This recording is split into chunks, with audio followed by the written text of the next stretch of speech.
पाकिस्तान में काफ़ी सारे कार ब्रांड्स आए हैं पिछले 5 इयर्स में और वो काफ़ी सारों फेल भी हुए हैं और कुछ सक्सेसफुल भी हुए हैं। आज हम एक और ब्रांड की बात करेंगे जो पाकिस्तान में रिसेंटली आया और वो अपने आप को काफ़ी सक्सेसफुल देख रहे हैं क्योंकि उसके 2 प्रोडक्ट्स पूरी दुनिया में काफ़ी ज़्यादा फेमस हैं। आए आज हम इसके ऊपर ब्रेक डाउन करेंगे क्या ये ब्रांड अपने आप को सस्टेनेबल कर पाएगा। आखिर जेतौर है क्या? जेतौर पाकिस्तान में कौन-कौन से चैलेंजेस को फेस करेगा? Why Chinese cars are not successful in Pakistan as compared to Japanese or local? Why Chinese cars are rising in Pakistan? और एंड में मैं आपको बताऊंगा कि कौन कौन सी रिलायबिलिटी के हमने रिसर्च की है कि भाई ये पाकिस्तान में सस्टेनेबल रहेगा क्योंकि पाकिस्तान में सबसे ज़्यादा रिक्वायरमेंट होती है रिलायबिलिटी की और पार्ट्स की अवेलेबिलिटी की होती है।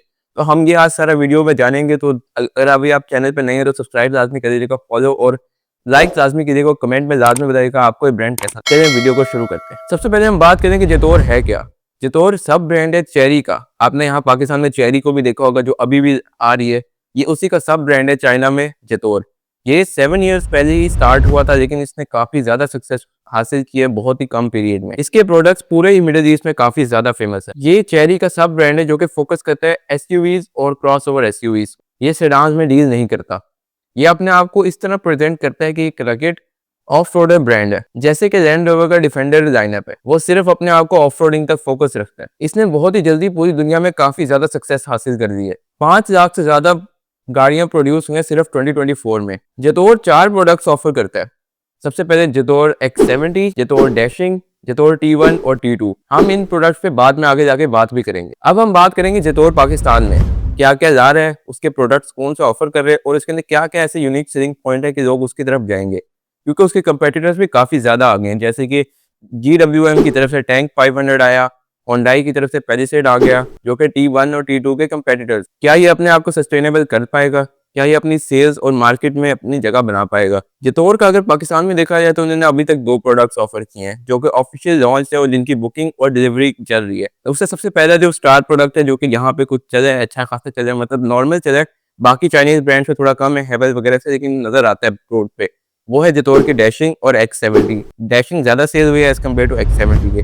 डैशिंग थोड़ा छोटा साइज है जो कि होंडाई 200 या स्पोर्टेज जो ओल्ड जनरेशन थी उनके साइज के बराबर का है, जो क्रॉसओवर एसयूवीज में नॉन हाइब्रिड 1.5 टर्बो का। ये अपने आप को पाकिस्तान में काफी ज्यादा मार्केट कर रहे हैं लेकिन इनकी मार्केटिंग मुझे लगता है थोड़ी सी कम है एज कम्पेयर टू बाकी ब्रांड्स के। हमें ये हर जगह नजर नहीं आता एज कम्पेयर टू जितने बाकी ब्रांड है। हेवल वगैरह की एड्स काफी ज्यादा आती हैं। हेवल वगैरह इन्फ्लुएंसर्स को काफी पे करता है रील्स वगैरह बनाने के लिए और काफी ज्यादा अपने आप को मार्केट करता है। ऑन द अदर हैंड जेतौर अपने आप को इतना ज्यादा अच्छी तरह मार्केट नहीं कर पा रहा। लास्ट टाइम भी इसी वजह से इसके प्रोडक्ट्स उस तरह से सेल नहीं हो। अगर ये ज्यादा मार्केट करते तो इनके प्रोडक्ट की क्वालिटी, शेप और ओवरऑल मेंटेनेंस वगैरह की काफी ज्यादा बेहतर है और ये अपने आप को फेमस भी इसी वजह से कर पाया, लेकिन ये अपने आप को उस तरह से मार्केट नहीं कर पा रहा। अब हम बात करें कि पाकिस्तान में सबसे ज्यादा चैलेंजेस क्या होते हैं किसी भी ऑटोमोटिव ब्रांड के जो कि बाहर की तरफ से आता है, खासतौर पर चाइनीज को काफी ज्यादा फेस करना पड़े। पाकिस्तान में 3 किस्म के ब्रांड्स आते हैं और एक और होता है, मैं आपको बताता हूँ। सबसे पहले हमें ये समझना पड़ेगा, पाकिस्तान में सबसे पहले जो मैन्युफैक्चरिंग होती है वो होती है लोकल, मतलब जो यहीं पे मैन्युफैक्चर होते हैं, सब कुछ यहीं पे होता है। सेकंड जो आते हैं वो आते हैं कि कोरियन ब्रांड्स आए हैं 2 पाकिस्तान में, जिसमें किया और होंडाई है। यही 2 कोरियन ब्रांड है और उसके बाद जो आता है वो हमारे पास चाइनीज ब्रांड आता है। चौथी जो ऑप्शन है वो ज्यादातर लोग इम्पोर्टेड की तरफ जाते हैं, मतलब जापान से इम्पोर्ट करा ली, यूके से इम्पोर्ट करा ली, राइट हैंड कंट्रीज से इम्पोर्ट करा ली। हर ब्रांड को इन 3 चीजों से लड़ना पड़ता है। पाकिस्तानियों की जो प्रेफरेंसेस है वो ज्यादातर इस तरह है कि अगर वो लेना चाहेंगे या तो वो लोकली असेंबल्ड देंगे, सेकंड वो लेंगे या तो इम्पोर्टेड देंगे, या तीसरा जो ऑप्शन रखेंगे वो कोरियन की तरफ जाएंगे। उनके ना थोड़ी सी हेजिटेशन है चाइनीज की तरफ जाते हुए, क्योंकि चाइनीज टेक्नोलॉजी सबके मुताबिक समझी जाती है इतनी ज्यादा रिलायबल नहीं है, लेकिन हालांकि उन्होंने गाड़ियों में काफी ज्यादा रिलायबिलिटी वाली चीजें डाली है। बेशक उनके फीचर ज्यादा है, अब ये नहीं हमें पता कि बाद में कितना अच्छी तरह चल पाएंगे, लेकिन देखा जाए तो इन्होंने काफी ज्यादा वारंटी टर्म्स अच्छी दी हुई है। हेवल की वारंटी टर्म्स की बात करें तो उन्होंने 1 मिलियन किलोमीटर तक दी हुई है कि अगर आपको कोई भी ऐसा इशू आता है मेजर इंजन और सस्पेंशन या बैटरी में, हाइब्रिड वाली में, तो वो खुद ही आपको वारंटी में क्लेम करेंगे। तो ये क्लेम काफी ज्यादा बड़ा है और ये एक काफी बड़ा क्लेम है, मतलब इसके मुताबिक वो अपने प्रोडक्ट पे काफी ज्यादा कॉन्फिडेंट है। यही चीजें हैं जो उनकी सेल्स को बढ़ा रही हैं, क्योंकि पाकिस्तानी लोगों को 3 चीजें चाहिए होती है। सबसे पहले रिलायबिलिटी चाहिए, नेटवर्क सर्विस चाहिए और पार्ट्स की आपकी अवेलेबिलिटी सही होनी चाहिए। तो हेवल इन 3 चीजों को काफी अच्छा कैटर कर रहा है, इसलिए उनकी सेल्स बाकी चाइनीज ब्रांड से 10 टाइम ज्यादा है।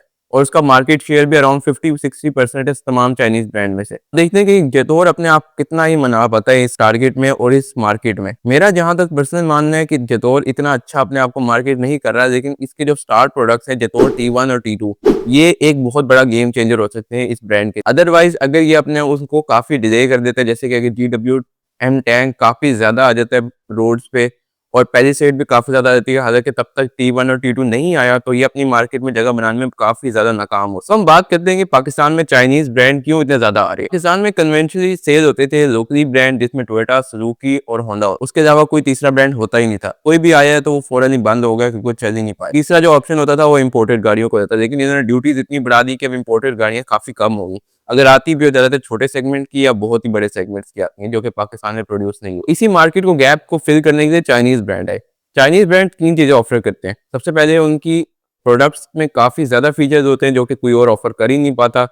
सेकंड, वो काफी ज्यादा प्राइस फ्रेंडली होते हैं। अगर आप जो जेतोर वगैरह की या फिर हेवल वगैरह की गाड़ियां देखें, जो उनके प्राइस बजट है, अगर आप उसे कोरियन या फिर आप केडीएम में जाएं तो आपकी प्राइस डबल हो सकती है अगर आप वही ब्रांड लें तो उसी फीचर्स के मुताबिक। तो इसी वजह से इनको काफी ज्यादा डिफिकल्टी हुई आने में चाइनीज ब्रांड को। फिर इन्होंने इस मार्केट गैप को फिल करने के लिए काफी सारे ब्रांड आए, हेवल आया, ओशान आया, MG one of the finest और वन ऑफ द फर्स्ट थे जो मार्केट में आए थे, लेकिन उन्होंने भी काफी ज्यादा अपने आप को इस तरह प्रमोट नहीं किया और उनकी इन्हीं गलतियों की वजह से काफी ज्यादा इश्यूज है। हालांकि उनकी MG-HS काफी ज्यादा सेल हुई क्योंकि उस वक्त वो काफी ज्यादा एडवांस थी। उस वक्त कोई भी एडास फीचर्स इतने कोई खास पाकिस्तानी में थी नहीं, पाकिस्तानी गाड़ियों में, तो इसलिए उनके एडास फीचर्स की वजह से उनकी गाड़ियां काफी ज्यादा सेल हुई हैं। अब मैं आपको लास्ट सेक्शन में चलते हैं जिसमें मैं आपको बताऊंगा कि रिलायबिलिटी हमने कितना इसके ऊपर रिसर्च की है कि रिलायबिलिटी कैसी है जेतोर ब्रांड की। काफी सारे लोग यही समझते हैं कि जेतोर का जो ब्रांड है वो इतना रिलायबल नहीं होगा, ओवरऑल चाइनीज ब्रांड इतना ज्यादा रिलायबल नहीं होंगे, उनके इंजन काफी ज्यादा मैन्युफैक्चरिंग करेंगे, या अगर आप 5 साल भी नहीं है, काफी सारे लोग समझते हैं 3-4 साल बाद उसके अंदर ऐसे ऐसे फीचर्स हैं तो उसके अंदर जो इश्यूज निकलेंगे वो हम यहाँ सॉल्व भी नहीं कर पाएंगे। मैंने अपना जितना देखा है जेतोर अराउंड 7 ईयर्स से और तब से गाड़ियां सेल कर रहे हैं, खासतौर पर चाइना और मिडिल ईस्ट में, और अब तक उसको कोई खास इश्यूज नहीं आए। इंजन वाइज तो कोई भी इशू ऐसा खास नहीं आया, किसी ने भी कोई ऐसा रिपोर्ट नहीं किया कि उसके रिलायबिलिटी में काफी बड़ा मसला आया हो या फिर काफी फर्क आया हो। उसकी रिलायबिलिटी इंजन में 9/10 दी गई है ज्यादातर लोगों से। दूसरी जो बात करें उसकी जो ग्लिचेस की बात करें, जो काफी सारे लोगों को शिकायत है वो इनकी इंफोटेनमेंट सिस्टम से, और वो मोस्ट ऑफ द चाइनीज का ऐसे ही है, लेकिन इसे हेवल ने काफी ज्यादा इंप्रूव किया, अपने इंफोटेनमेंट सिस्टम और सॉफ्टवेयर को काफी अच्छा बना दिए, जिससे उसकी चाइनीज वाली लुक ही चली गई है, और ये बाकी ब्रांड्स को भी करना चाहिए। ओवरऑल रिलायबिलिटी को काफी सारे लोगों ने कहा है कि ये पास है रिलायबिलिटी में, जिन्होंने 3-4 साल से आराम से गाड़ी चला रहे हैं और लाख लाख किलोमीटर भी कर ली है, तो वो यही कह रहे हैं कि भाई ये आराम से रिलायबल चलती है, सिर्फ सॉफ्टवेयर इश्यूज कुछ हैं, अगर वो ये लोग सॉल्व कर ले तो इनकी प्रोडक्ट काफी ज्यादा बेहतर हो सकती है। लेकिन जेतोर T2 और T1 के बारे में कोई भी अब तक कंप्लेंट्स नहीं मिली, मिडिल ईस्ट में काफी ज्यादा सेल हो रही है और बहुत ही हॉट सेलिंग प्रोडक्ट है। तो जहां तक मेरा वर्डिक्ट है, अगर मैं अपने बताऊं तो मेरे मुताबिक ये ब्रांड पास है, सिर्फ उसे 2-3 चीजों पे फोकस करना है, जैसे कि अपनी ब्रांडिंग पे, अपने प्रोडक्ट की प्लेसमेंट पे और अपने प्रोडक्ट की यूनिक सेलिंग पॉइंट लोगों को लाजमी बतानी है। अदरवाइज ये ब्रांड इसका सक्सेसफुल होना थोड़ा मुश्किल हो सकता है। तो आप लाजमी बताइएगा आपको इसके बारे में क्या ख्याल है, और ऐसी वीडियोस के लिए सब्सक्राइब लाजमी कर दीजिएगा, लाइक कीजिएगा और कमेंट में कोई और सवाल हो लाजमी पूछिएगा। तो मिलते हैं अगली वीडियो में। ओके, अल्लाह।